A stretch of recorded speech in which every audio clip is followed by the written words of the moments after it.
Okay, so another afternoon in Varanasi. Decided to go for a walk and explore a little bit. See if we can find another ghat. This morning we went out to the burning ghat again. Had another sort of look-see there. We were able to watch the whole procedure. Preparation of the body. The ceremony. Right, washing the body in the Ganges. And then going back. Very moving experience. Yes.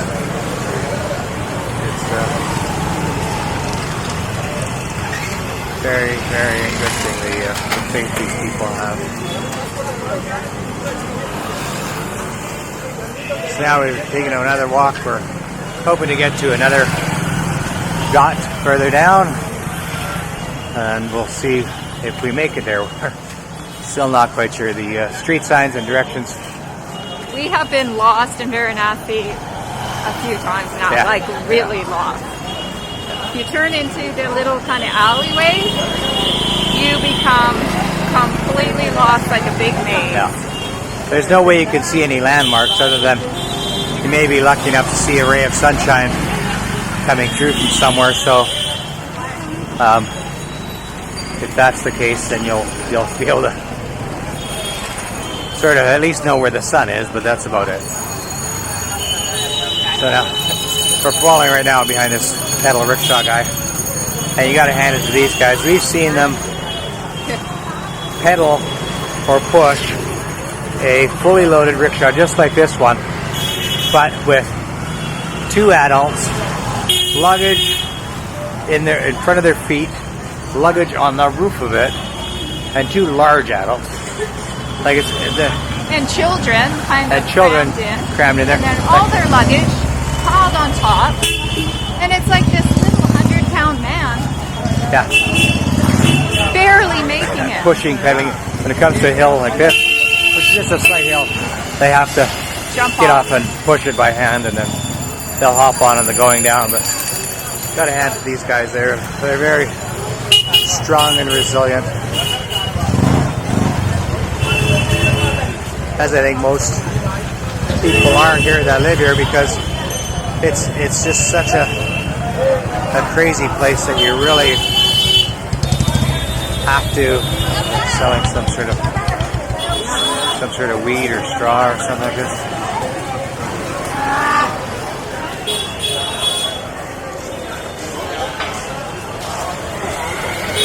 You just really got to be on your toes here.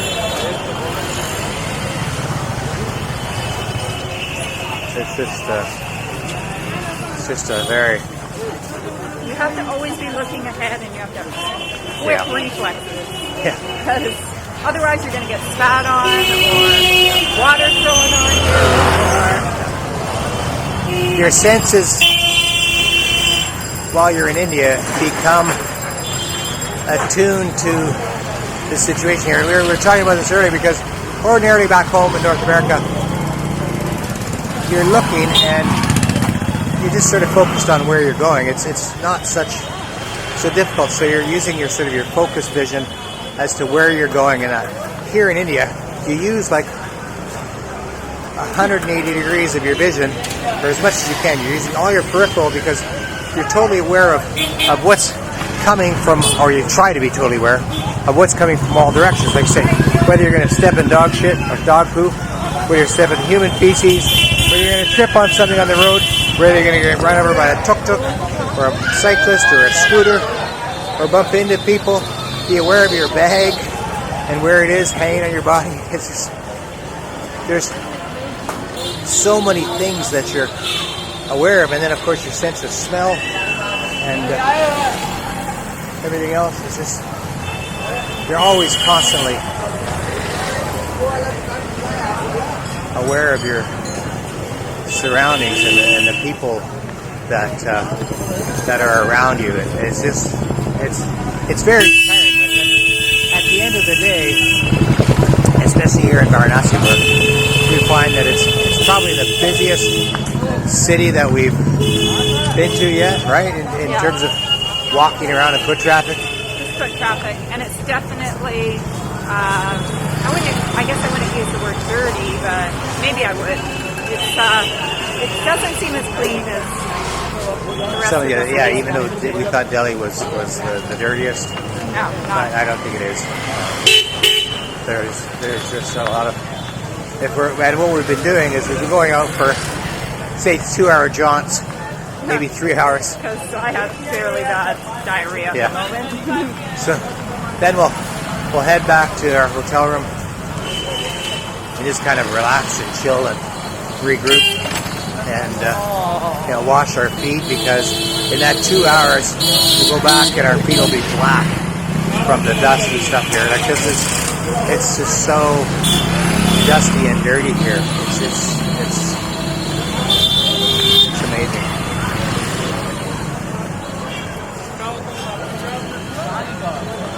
Just trying to see where we're going here. We're going to try and go to bert&cath.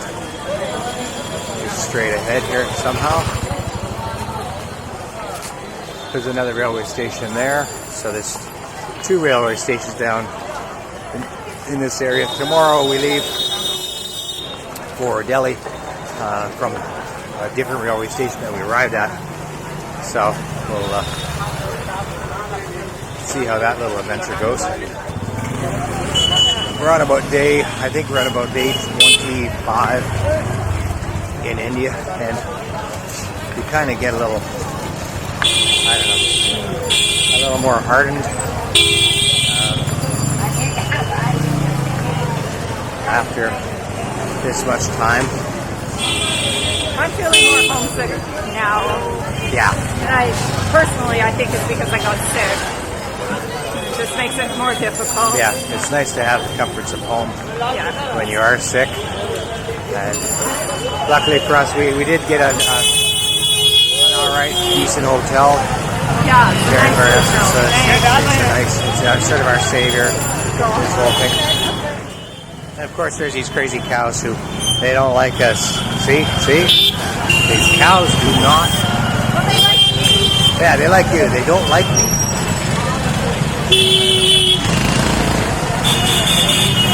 I've had one too many steaks in my life.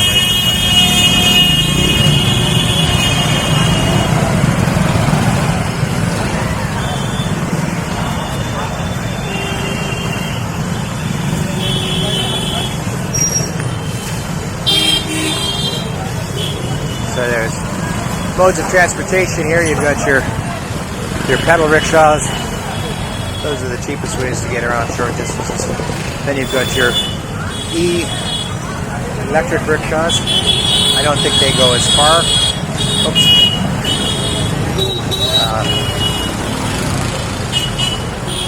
And then you've got your tuk-tuks and your taxis. As you can see here, we're in a bit of a traffic jam. This is some kind of politician's vehicle or what? BJP. This is the armored car service.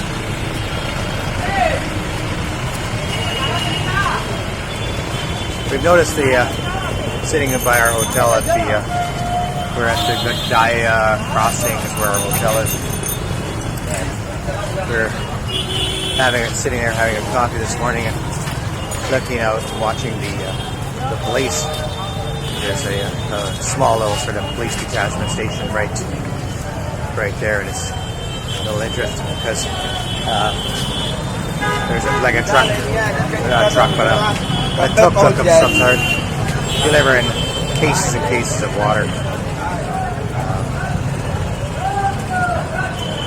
down the street or something. And anyways, they just stopped it and helped themselves to. What? Oh yeah, there's a body moving over there. Funeral procession. Anyways, the police It's just really honestly the weirdest thing to just say. It happens so much here. The funerals, yeah. I guess it really is sort of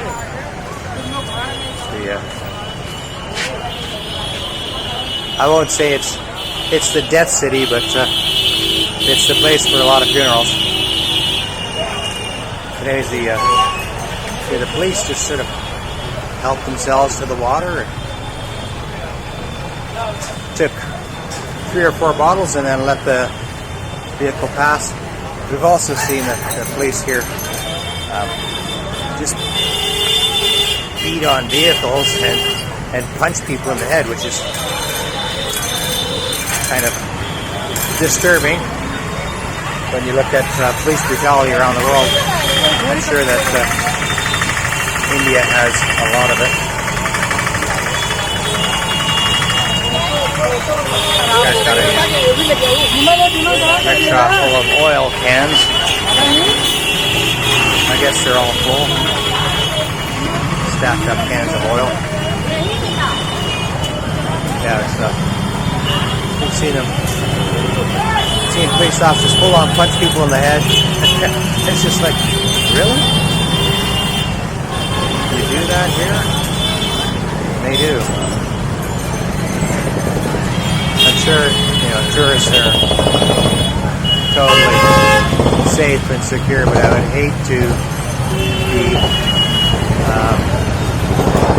an Indian who crosses the police because they seem like they have all the power here and they do whatever they want here.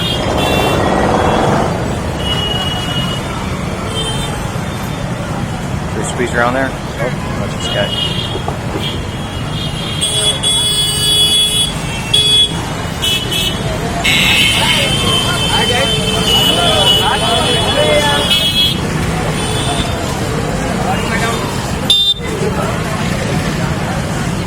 Oh, Jesus.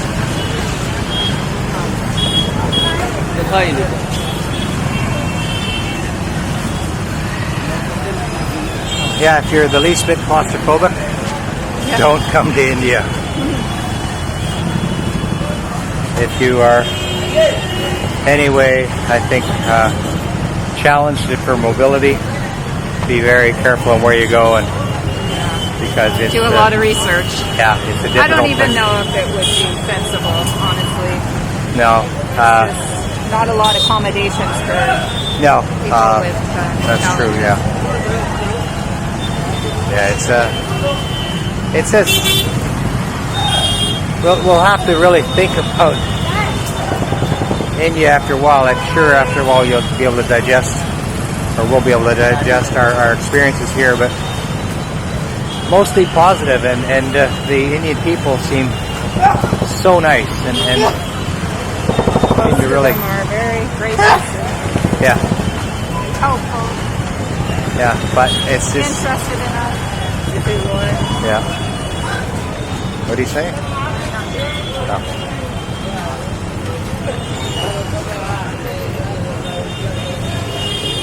Get around this traffic somehow. Wow. Not much is moving too fast here.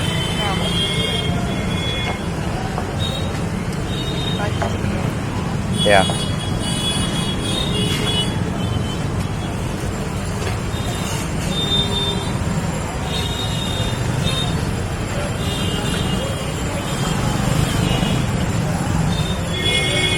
What is it? It's only 3:45 in the afternoon here.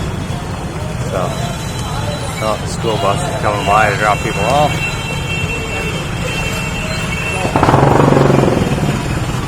So many people.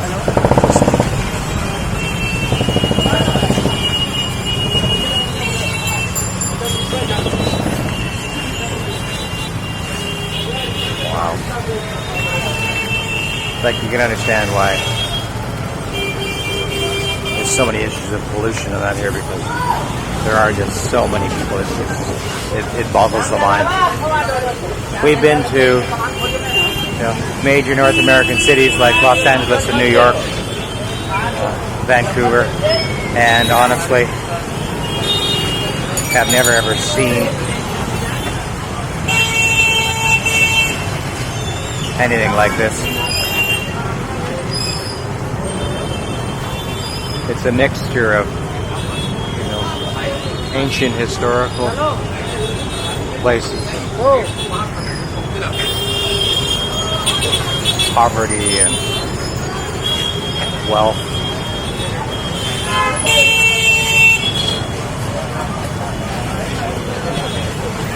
Like, I guess with there being so many people here, it's probably so difficult to get anything done.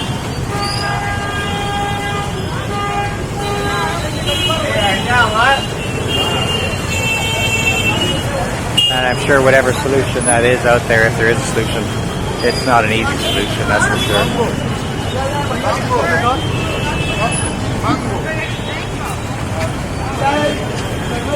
I was just wondering what that was. Oh, what is it? He said mango, but I don't know if that's what it is. I don't know. Mango.